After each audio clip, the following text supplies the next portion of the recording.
कभी कभी गफलत चढ़ जाए ना तो इन अल्लाह वालों की बातें बड़ा असर करती हैं। मैंने भी कुछ चीज़ें रखी हुई हैं, जब दिल में महसूस करता हूँ ना कि कोई गफलत चढ़ने लगी है तो मैं पढ़ता हूँ लोगों को खोल के। मेरे महबूब पाक के सहाबा में से एक नाम हजरत सईद बिन आमिर का भी है। गवर्नर बनाया था या आमिल बनाया था हजरत उमर ने इन्हें, एक सूबे पूरे का। आपके गवर्नर हाउस के पास से गुजरे तो गवर्नर हाउस पैदल चल नहीं सकते आप, इतना बड़ा है। तो ये वो गवर्नर था कि एक दफा माले गनीमत बहुत ज्यादा आया तो हजरत फारूक आजम ने उस सूबे के लोगों को कहा कि एक शख्स जो मालियात का वजीर था, वजीर खजाना था, उसको जनाब उमर फारूक रदी अल्लाह ताला उन्होंने कहा वजीर खजाना उस सूबे के जहां हजरत सईद बिन आमिर गवर्नर थे, कहा कि गरीबों की लिस्ट बना के भेजो, मैं फंड लगाना चाहता हूँ। तो जब लिस्ट बन के आई तो चौथे नंबर पे गवर्नर साहब का नाम भी लिखा था। तो हजरत उमर फारूक रदी अल्लाह ताला अन्हु ने हजरत सईद बिन आमिर से कहा, यार तू गरीब था, मजबूर था, तंगदस्त था, तेरे सूबे के लोग कह रहे मुझे क्यों नहीं बताया। हजरत सईद लगे, उमर पहले तू वो बंदा मुझे बता जिसने मेरा पर्दा खोला है, तो बंदा तो बता, मैं जानू, मेरा रब जाने, मैं गुर्बतों के रोने चौकों में खड़ा होके नहीं रोता। मेरे पास को रंजो अलम हो तो मैं अपने रब की बारगाह में अर्ज करता हूँ, मैं अपने महबूब को बताया करता हूँ, मैं गुर्बतों के रोने दुनियादारों के सामने नहीं रोता। हजरत उमर गए, गवर्नर साहब के मुकर्रर करने के बाद 2, 4, 5 महीने के बाद जब हजरत सईद बिन आमिर की गवर्नरी को थोड़ा वक्त गुजर गया तो हजरत उमर का तरीका था, गवर्नरों का पता करते थे। आपका तरीका यह था कि जिस इलाके का गवर्नर होता उसकी जामे मस्जिद में सब लोगों को जमा करते और फिर गवर्नर को भी बुलाते, तो कहते कोई शिकायत है गवर्नर की तो बताओ। मस्जिद में जमा किया, लोग इकट्ठे हो गए।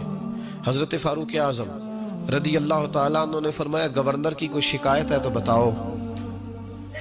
तो सूबे के लोग कहने लगे 4 शिकायतें हैं गवर्नर साहब की। सुनना जरा दिल खोल के, 4 शिकायत।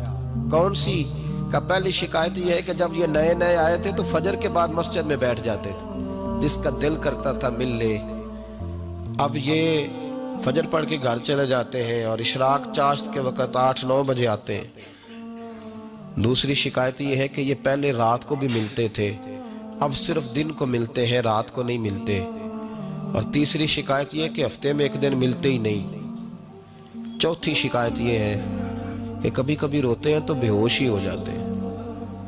कितनी दफा मिले हो अपने एमएनए को? बोले कितनी दफा मिले हो? वोट अपनी मर्जी से देना पर सवाल का जवाब तो दो ना। कितनी खादम नहीं कौम का, खादम नहीं, कितनी दफा एमपी आपका हाल पूछने आया जिस मस्जिद के दरवाजे पे बैठा होता है। ये गूंगा बहरा और अंधी जमहूरियत है। रंग वही बेहतर है जो मोहम्मद अरबी के गुलामों ने हमें अता फरमाया है सल्लल्लाहु ताला अलैहि, और यही चिराग जलेगा तो रोशनी होगी। हजरत सईद बिन आमिर गवर्नर, और मैं अक्सर कहता हूं इसी धरती पर ये वो नूर वाले लोग थे जिन्हें मेरे रसूल ने नूर अता फरमाया था। ये है तरबियत मेरे नबी पाक की। हजरत उमर ने गवर्नर की तरफ देखा, फरमाया बताएं जनाब आपकी शिकायत आई है। पहली शिकायत यह है कि आप पहले फजर के वक्त मिलते थे, अब इशराक चाश्त में मिलते। हजरत सईद बिन आमिर रदी अल्लाह ताला अन्हु कहने लगे हुजूर अगर आप ना होते कोई और पूछता तो मैं कभी ना बताता। हुजूर मेरी मजबूरी यह है कि मेरी बीवी बीमार हो गई है और माजूर हो गई है टांगों से। मैं गरीब आदमी हूं, नौकर नहीं रख सकता। उस भली मानस औरत ने 30 साल मेरी नौकरी की है, अब वो बीमार हो गई है तो क्या मैं उसको छोड़ दूं? मैं सवेरे उठ के अपने घर में झाड़ू देता हूँ, बर्तन धोता हूँ, आटा गूंदता हूँ, रोटी पकाता हूँ और अपनी बावफा बीवी के मुंह में लुकमे डालता हूँ। हुजूर वो पखाना पेशाब करती है तो वो भी मैं साफ करता हूँ।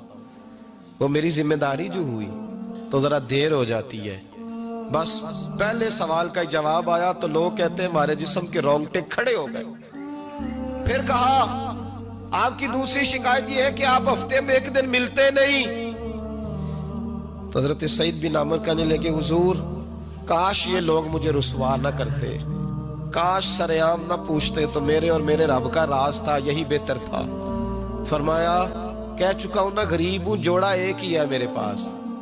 ठंड का मौसम है तो हफ्ते में एक दिन कपड़े धो के खुश्क होने को डाल के बीवी के कपड़े पहन के बैठा रहता हूं, और जरा शाम हो जाती है बाहर आने में तो क्या करूं, नहीं आ पाता। का तेरी तीसरी शिकायत यह है कि तू रात को नहीं मिलता, सिर्फ दिन को मिलता है। तो हजरत उमर कहते हैं अपनी सफेद दाढ़ी जनाब सईद बिन आमर ने जोर से पकड़ ली। कहने लगे उमर यार इधर देखना, है कोई बाल काला, सफेद नहीं हो गए सारे, इसका मतलब है फल पक गया, पता नहीं मालिक कब बुला ले। गुनाहों की लिस्ट बड़ी लंबी है। मुसल्ले पे बैठ के मालिक को मनाता रहता हूं, उसको कहता हूं यहां पर्दे रखे हैं तो वहां भी मेरे पर्दे रखना। मैं सारी रात दिन मैंने रखा हुआ है मखलूक के लिए, रात रब के लिए रखी है। उमर क्या करूं, वहां भी तो जाना है ना, नहीं मिल पाता। हजरत उमर की आंखें आंसुओं से भर गईं। फरमाया चल चौथी बात बता। कभी कभी बेहोश क्यों हो जाता है रोते रोते, तो फिर रोने लगे। कहने लगे हुजूर मैंने 40 साल की उम्र में कलमा पढ़ा है, जब 40 साल के गुनाह याद आते हैं तो फिर मुझसे सब्र नहीं होता, और सोचता हूं अगर एक गुनाह का पता ते सारा है ना सरदार नु कीतियां दा, मन आनम के मन दानम, पता ते सारा है सरदार नु कीतियां दा, और जब 40 साल की खताएं याद आती हैं तो रो पड़ता हूं और सोचता हूं अगर मालिक ने खड़ा करके पूछा तो जवाब क्या दूंगा। उमर मेरे लिए दुआ कर, रब मेरी 40 साल की खताएं बख्श दे। हजरत उमर रोने लगे। जनाब सईद बिन आमर कहने लगे बड़ी बातें हो गई, मेरे बड़े पर्दे खुल गए, चल अब मेरी सजा का ऐलान कर मैं जाऊं। उमर अब बता, मैंने जवाब दे दिया, अब शिकायत पर सजा का ऐलान करना मैं जाऊं। तो हजरत उमर ने हाथ उठाए कहा अल्लाह मुझे इस तरह के कुछ और गवर्नर भी अता फरमा, ऐ अल्लाह मेरे रसूल सल्लल्लाहु अलैहि वसल्लम के गुलामों को इस तरह के कुछ और गवर्नर भी अता फरमा। ये मेरे भाई मेरे रसूल के ये थे वकानु यत्तकू।